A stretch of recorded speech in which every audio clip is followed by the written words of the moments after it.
Thank you, Doug. So I'm Sanjay Bhagani. I suppose for the next 15 minutes or so, I'm going to kind of text your thinking a little bit and ask the question, are we ready for HIV-positive organ donation? So before we do that, in order to appreciate the future, we probably need to have a long, hard look at the past. Where have we come from before we know where we're going? So let's try and do that for the next few minutes, because I really need to try and work through where we are in the world of HIV today. So this is data from the Health Protection Agency, which maps the HIV epidemic across the UK on an annual basis, and we get figures like this come through every year. As you can see on the blue bar charts, that there are probably about 70,000 people living with HIV in the UK as we speak today. And there's probably another 20,000 that are undiagnosed, so probably a population of 100,000. As you can see, the number of new diagnoses of HIV has reduced over the last few years. And down in the green and the red are the two most important lines that you will see, which is mortality from HIV is down to less than 3,000 patients a year now, and that AIDS diagnosis is drastically reduced over the last few years. So what's happened in terms of our population? It's a population that has changed in demographics in the last 10 years. So back in 2001, we were looking at a population that was mostly young people below the age of 25. Now in 2010, we're looking at a population that's mostly below the age of 50, but between 25 and 50. So our patients are clearly living longer. What has changed is the evolution of anti-HIV therapy. So these are antiretroviral drugs that are available to us now in 2013. As you can see, we have 5 different classes of agents available to us and probably 25 licensed drugs as we speak in 2013. This has changed the face of HIV infection. In fact, I'm going to show you this data because I think this is very, very provocative. This is looking at survival of HIV-positive patients who have CD4 counts more than 500, and this accounts for probably more than half of our patients here at the Royal Free Hospital, in terms of comparison to a general population. As you can see down where we get beyond 6 and 7 years, we're now looking at an HIV population that's expected not to only live a lifespan that's true for the general population, but in some instances probably better than the general population because of the health care that they achieve in terms of their HIV clinic visits, etc. So we're now looking at a population that's living as long as the rest of us are living. So what are people in the world of HIV dying from? If they're not dying from AIDS, the things that are really contributing to our mortality is things like liver-related disease, and most of this is associated with viral hepatitis co-infections. We'll come to that in a minute. But then up there, a third of them are dying from what we call other causes or natural causes, and this includes things like road traffic accidents, suicides, etc. And so what we can see from this graph is that not only is there an increasing need for transplantation in the HIV-positive subpopulation, but they're also going to make up an increasing number of the donor pool that we could potentially use for transplantation. So let's just go back and look at liver-related deaths. And this is the Mortavic cohort, which is one of the French national cohorts, looking at causes of death in the year 2010. As you can see, certainly in that cohort, liver disease was the 3rd largest cause of death, and most of this was associated with hepatitis C, and amongst those patients it was cirrhosis from end-stage liver disease and hepatocellular carcinoma, both of which are transplant indications, were responsible for the vast majority of deaths in that cohort. So where are we with organ transplantation in HIV-positive patients?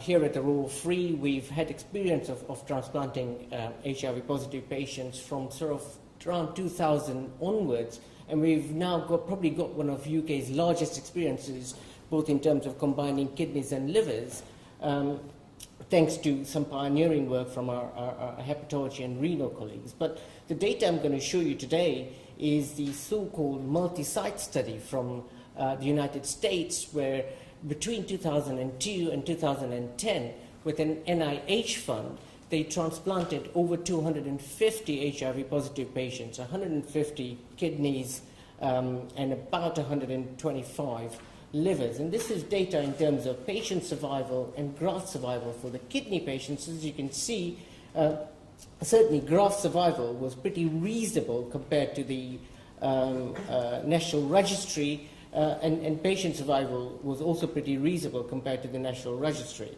There was some increased graft losses because of acute rejection, and we'll come back to that in a second.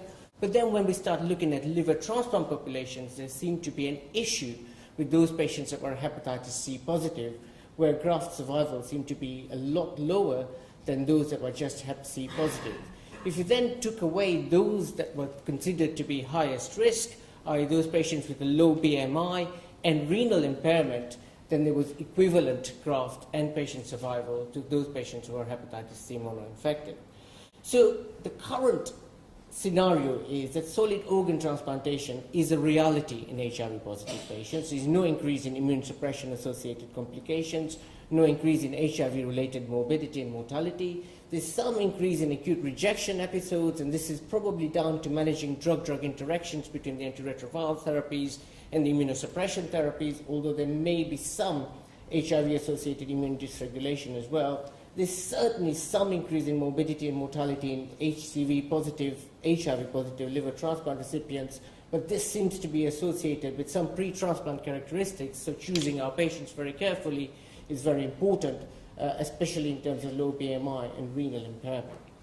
Perhaps what's really important is that now non-AIDS and organ disease is an important cause of mortality, and in fact viral hepatitis co-infection associated end-stage liver disease and hepatocellular carcinoma is the third biggest killer in an HIV population. So many more of these are coming forward for transplantations. We also know that HIV patients are surviving longer, and so there's a potential for contribution to the organ donation pool. So my first question to ask you is, can we use HIV-positive organs for HIV-positive recipients? So in my mind, there are three issues that we need to tackle when we think about this situation. The first is there a risk of HIV superinfection? So, if you give somebody an organ from an HIV-positive patient, will they get superinfected with a new strain of HIV, and will that be difficult to tackle? The second question is, what's the donor organ state going to be like? And the third question is there going to be a risk of other superinfections?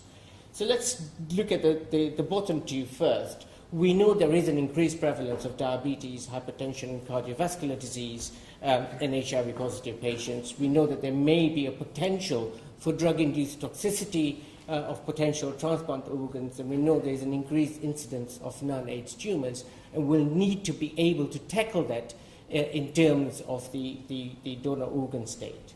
The risk of other superinfections have been covered by the previous speakers, and I don't think this is a real problem in that this is no different to any other population without HIV infection. It's this that we really need to think about in terms of what the risks are to the recipient.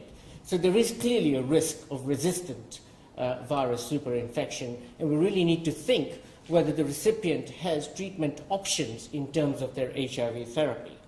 So just to show you a little bit of data in terms of HIV resistance and its prevalence in Europe, and this is a huge repository of HIV resistance databases across Europe. And as you can see, year on year, HIV resistance has reduced as we get better at managing our HIV-positive patients. And in fact, I just wanted to show you one line on this graph, and this is the risk of a 3-class drug mutation is extremely low now in 2013, and it's less than 2 or 3% of the general HIV population. So don't think this really is an issue.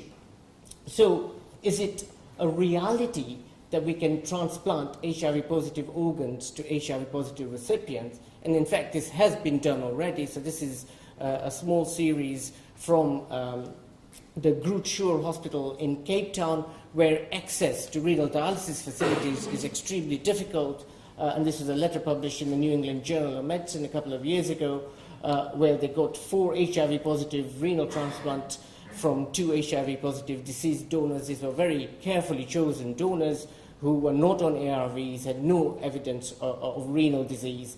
by dipstick proteinuria and had normal kidneys on post-hoc analysis, and there was 100% patient and graft survival at 12 months. One patient had evidence of early collapsing glomerulopathy on protocol biopsy at 9 months.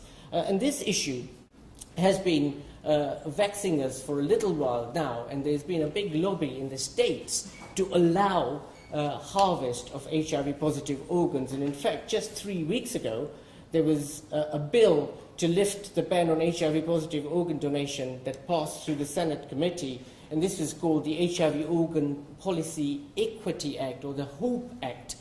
The astute amongst you may have noticed that this comes from the Pink News. It's not that this is my favorite reading paper, but it is because there was a lot of patient activism that went into getting Senate to pass this bill so that we can use HIV-positive organs. I suppose the more provocative question that I need to ask you now is, can we use HIV-positive organs so how do we manage the risks? Well, this is very clear. We need to take careful antiretroviral history from the donor. The recipient must have future treatment options, and this is already a pre-listing criteria. Donor organ state is no different from any other donor, and risk of other superinfection is not any different from any other donor. But I suppose the more provocative question is, can we use HIV-positive organs for HIV-negative recipients? Clearly, there's a 100% risk that there's going to be infection of recipients, and this has been well documented in case series from around the world where people have inadvertently transplanted HIV-positive organs into HIV-negative recipients. But the question that we need to ask is, can we prevent HIV infection of the recipient? We know that pre- and post-exposure prophylaxis works very well, certainly works very well in terms of preventing HIV transmission from mother to child or between partners. We know that pre- and post-exposure prophylaxis works for hepatitis B positive organs. Can it also work for HIV positive organs? If it doesn't work, then we're down to lifelong treatment for the recipient with anti-HIV drugs that are not so toxic anymore. And perhaps a question that I might want to ask you is, would it be possible just to give finite treatment to the recipient until the viral reservoirs from the transplanted liver or transplanted kidney have depleted with the antiretroviral therapy? The question that we really need to think very hard about is, what are the implications for the social and psychological well-being of the recipient, knowing that they may be infected with a potential blood-borne virus? And this is something that I think is up for debate. And just to kind of finish up, I just wanted to show you where the reservoirs for HIV are. Once you've got people on effective antiretroviral therapy, it is this population, the CD4 memory resting T cell that contains latent integrated HIV. Certainly for the liver, it is perhaps this macrophage population, the Kupffer cell, that contains latent virus that we need to get rid of. And there is some very nice data, and I won't take you into the details of this, but it is some suggestion that Kupffer cells are probably replaced within 12 months in the context of a recipient getting an HIV-positive organ. And so it may be possible to do finite therapy with antiretroviral therapy and then stop, knowing that you've cleared all the viral reservoirs. So, what is the future looking like for us? And so whilst we're thinking about the future, we really must have our binoculars open. There's no doubt that HIV-positive patients on transplant waiting lists will continue to increase, and they will continue to increase until we get effective anti-hepatitis C therapy over the next decade or so. This has got to be explored urgently, and I make a plea to you as the transplant community. Our American colleagues are already making protocols for this now that the Senate bill has passed. I think it's incumbent upon us in the UK to think very hard about this. Clearly, we'll need careful selection of donors, and I suggest that the transplant coordinators and retrieval teams will be very crucial in this. We'll need careful selection of recipients, and we really need close liaison with us in the infectious diseases HIV teams, and clearly we'll need careful monitoring of recipients and grafts. I think this is something that we need to think hard about, but that's probably the next wave of stuff that we'll need to think about. And I think I will stop there and hope that I haven't bored you too much. Thank you very much.